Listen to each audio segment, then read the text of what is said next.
Assalamualaikum warahmatullahi wabarakatuh. Yang terhormat kepada Ibu Dewi Pratita, Sarjana Pendidikan Magister Pendidikan, dan Bapak Deskoni, Sarjana Pendidikan Magister Pendidikan, serta teman-teman yang saya banggakan. Kami dari kelompok 2 kelas Palembang yang beranggotakan 5 orang. Adapun yang pertama, Saskia Amanda Salsabila Putri ataupun saya sendiri sebagai pemateri pertama, Nimas Anggun Nurhaliza sebagai pemateri kedua, Eka Putri Febrianti sebagai pemateri ketiga, Nurhaliza Safitri sebagai pemateri keempat, dan Mary Ismayanti sebagai pemateri kelima. Dalam video kali ini, kami akan menjelaskan mengenai pemanfaatan media sederhana berupa poster. Poster adalah media yang digunakan untuk menyampaikan suatu informasi, saran, atau ide tertentu, sehingga dapat merangsang keinginan yang melihatnya untuk melaksanakan isi pesan tersebut. Suatu poster yang baik harus mudah diingat, mudah dibaca, dan mudah untuk ditempelkan di mana saja. Manfaat poster sebagai media pembelajaran. Yang pertama yaitu sebagai media baru dalam proses pembelajaran, agar peserta didik tidak bosan dengan media yang itu-itu saja. Yang kedua, memudahkan peserta didik dalam menerima pesan yang disampaikan, karena poster menggunakan bahasa yang padat, singkat, jelas, dan gambar yang menarik, sehingga mudah dipahami. Yang ketiga, mampu meningkatkan komunikasi dan interaksi siswa. Media poster ialah media grafis yang mana salah satu karakteristiknya bersifat subjektif dalam penalaran. Jadi, ketika siswa menangkap gagasan ataupun dari apa yang ia lihat dari media poster yang ditayangkan, masing-masing siswa memiliki penalarannya sendiri. Ketika guru memanfaatkan media poster ini dalam metode diskusi, hal ini mampu meningkatkan komunikasi dan interaksi antar siswa.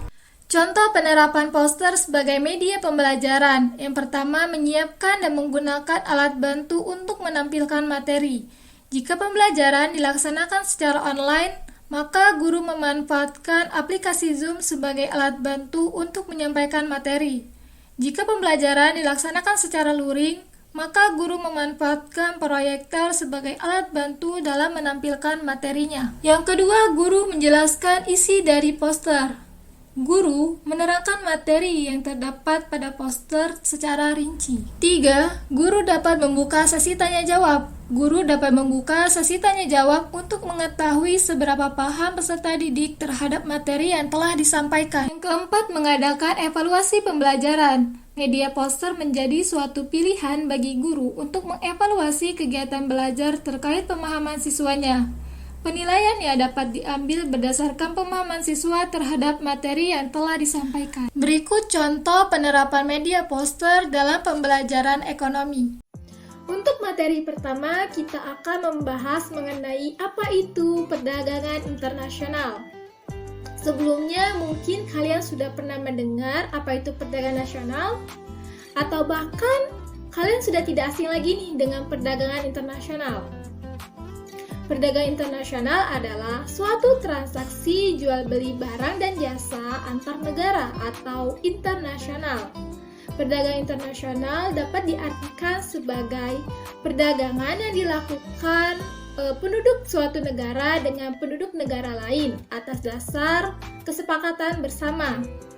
Penduduk yang dimaksud ini berupa antar perorangan atau individu dengan individu, antara individu dengan pemerintah suatu negara, atau bahkan pemerintah suatu negara dengan pemerintah negara lain. Dan di banyak negara, perdagangan internasional merupakan salah satu faktor utama untuk meningkatkan GDP atau Gross Domestic Product. Meskipun perdagangan internasional telah terjadi selama ribuan abad, tetapi dampaknya terhadap kepentingan ekonomi, sosial, dan juga politik baru dirasakan beberapa abad belakangan ini. Perdagangan internasional pun turut mendorong industrialisasi, kemajuan transportasi, globalisasi, dan juga kehadiran perusahaan multinasional. Agar mendapat keuntungan, setiap negara membahas dan menyiasati model perdagangan seperti apa yang dapat saling menguntungkan. Yang kedua, jenis-jenis perdagangan internasional. Yang pertama yaitu ekspor. Ekspor adalah kegiatan menjual barang ke luar negeri. Contohnya, ketika Indonesia melakukan ekspor pakaian ke Amerika Serikat, itu artinya Indonesia menjadi negara yang melakukan penjualan pakaian. Ada dua cara yang dapat dilakukan dalam melakukan ekspor. Yang pertama yaitu ekspor biasa dan yang kedua ekspor tanpa LC. Ada perbedaan dalam keduanya, yaitu terletak di penggunaan letter of credit sebagai alat pembayaran. Ekspor biasa adalah penggunaan luar negeri dengan segala ketentuan yang berlaku yang kemudian ditujukan ke pembeli menggunakan LC. Sementara itu, ekspor tanpa LC bisa terjadi jika mendapatkan izin khusus dari Departemen Perdagangan. Yang kedua, yaitu impor. Impor adalah kegiatan membeli barang dari luar negeri. Impor kebalikan dari ekspor. Artinya, Amerika Serikat membeli kelapa sawit dari Indonesia. Dapat dikatakan, Amerika Serikat melakukan impor kelapa sawit. Yang ketiga, yaitu barter. Barter adalah transaksi yang saling menukarkan barang satu sama lain. Yang ketiga, barter. Barter adalah transaksi yang saling menukarkan barang satu sama lain. Barter dilakukan dengan terlebih dahulu menentukan nilai suatu barang, untuk kemudian dibayar kembali dengan barang yang memiliki nilai yang sesuai dan disepakati. Yang keempat, yaitu konsinyasi. Contohnya, brand yang menitipkan bajunya untuk dijual di distro-distro. Nah, transaksi dalam sistem menitipkan barang disebut dengan konsinyasi. Di lingkup internasional, barang-barang yang mau dijual dititipkan di pasar internasional dulu, sehingga menunggu adanya pembeli. Penjualannya dapat dilakukan di pasar bebas atau bursa dagang dengan cara dilelang. Yang kelima yaitu package deal. Package deal adalah kegiatan perdagangan internasional yang dilakukan dengan cara membuat perjanjian dagang suatu negara. Perjanjian tersebut berupa kegiatan jumlah barang yang akan diekspor di negara lain atau diimpor ke negara tertentu. Dan yang terakhir, yang keenam, yaitu border crossing. Border crossing adalah perdagangan yang terjadi di negara yang saling berbatasan dan berdasarkan perjanjian tertentu. Tujuan perdagangan ini adalah untuk memudahkan penduduk di negara perbatasan agar mudah untuk berbelanja. Perdagangan ini dapat dilakukan dengan cara yang pertama, yaitu sea border crossing, yaitu perdagangan antar negara yang melewati lintas batas laut. Yang kedua, yaitu overland border crossing, yaitu perdagangan antar negara yang melewati lintas darat. Yang ketiga, keuntungan dan kerugian perdagangan internasional. Keuntungan perdagangan internasional yang pertama, 1. Penghematan biaya produksi. Yang kedua, memenuhi kebutuhan di dalam negeri. Yang ketiga, kerjasama antar negara. Yang keempat, meningkatkan sistem penerimaan negara. Yang terakhir yaitu memperluas lapangan pekerjaan. Adapun kerugian perdagangan internasional, yang pertama, ketidakmampuan beradaptasi di pasar global sehingga perekonomian negara terpuruk. Yang kedua, produksi dalam negeri yang tidak bisa bersaing dengan barang impor sehingga akan ditinggalkan konsumen. Manfaat perdagangan internasional. Menurut Sadono Sukirno, manfaat perdagangan internasional yaitu yang pertama, menjalin persahabatan antar negara. Artinya, adanya perdagangan dapat mempererat hubungan satu negara dengan negara lain karena antar negara tersebut saling membutuhkan. Yang kedua, memperoleh barang yang tidak dapat diproduksi di negeri sendiri. Artinya banyak faktor yang mempengaruhi perbedaan dari hasil produksi di negara. Faktor tersebut ialah kondisi geografi, iklim, tingkat penguasaan iptek, dan lain sebagainya. Dengan adanya perdagangan internasional, tiap negara mampu memenuhi kebutuhan yang tidak diproduksi sendiri. Yang ketiga, memperoleh keuntungan dari spesialisasi. Artinya, sebab utama pada kegiatan perdagangan luar negeri ini adalah untuk memperoleh keuntungan yang diwujudkan oleh spesialisasi. Walaupun suatu negara dapat memproduksi suatu barang yang sama jenisnya dengan yang diproduksi oleh negara lain, akan tetapi ada kalanya lebih baik apabila negara tersebut mengimpor barang tersebut dari luar negeri. Yang keempat, memperluas pasar dan menambah keuntungan.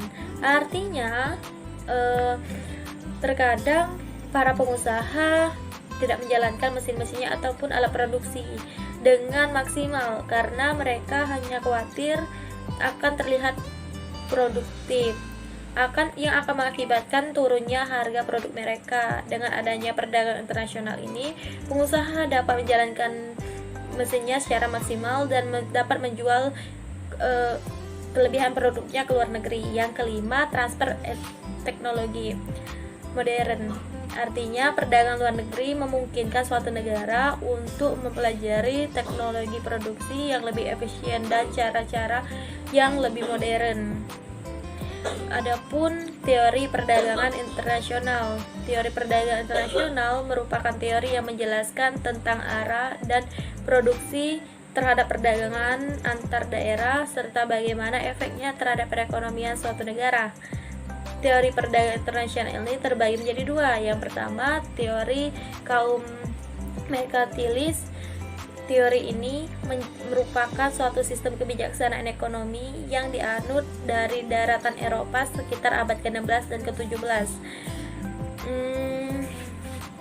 Inti pokok aliran merkantilisme ini merupakan mengingatkan peranan pemerintah dari yang seluas-luasnya dalam bidang perekonomian supaya terdapat siklus surplus ekspor di atas impor pada perdagangan luar negeri sehingga dapat terus memupuk cadangan Bougainvillea.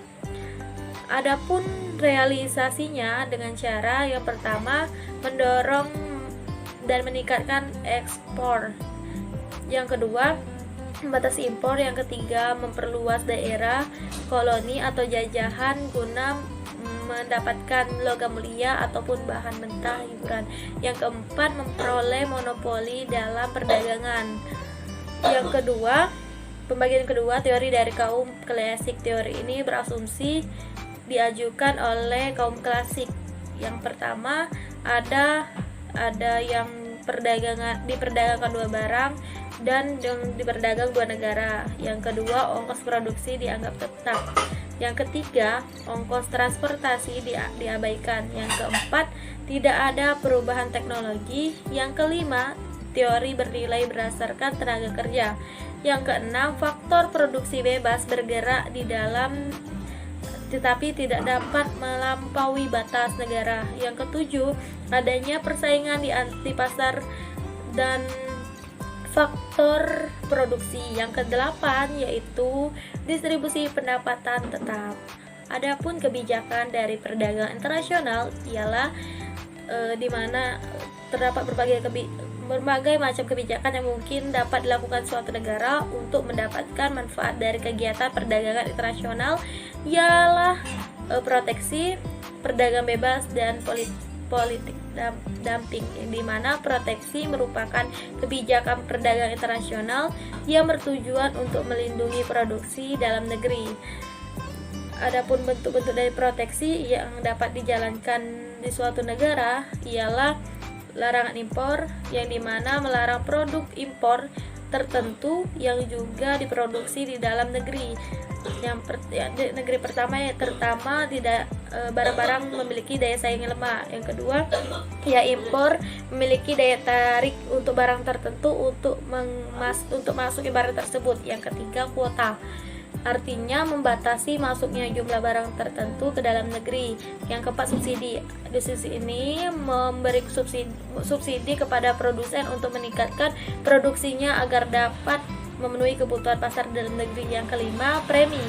Premi memberikan premi kepada produsen yang mampu mencapai jumlah produk tertentu dengan kualitas yang baik sehingga memiliki daya saing. Pembagian yang kedua, perdagangan bebas. Perdagangan bebas di sini ialah kebijakan dari perdagangan bebas untuk menghilangkan hambatan-hambatan dalam perdagangan internasional. Penentuan dan penetapan harga diserahkan bebas. Hal itu hanya berlaku bagi negara anggota yang bergabung dalam kelompok perdagangan bebas tersebut. Yang ketiga yaitu politik dumping atau politik dumping. Dumping politik adalah perdagangan internasional yang menjual hasil produksi lebih murah ke luar negeri dibandingkan dalam negeri. Tujuan politik dumping ini untuk meningkatkan daya saing, untuk memperluas rasa. Sebagai contoh, mobil Jepang di Singapura dijual dengan harga 1 juta yen, sementara di Jepang dijual dengan harga 1,4 juta yen.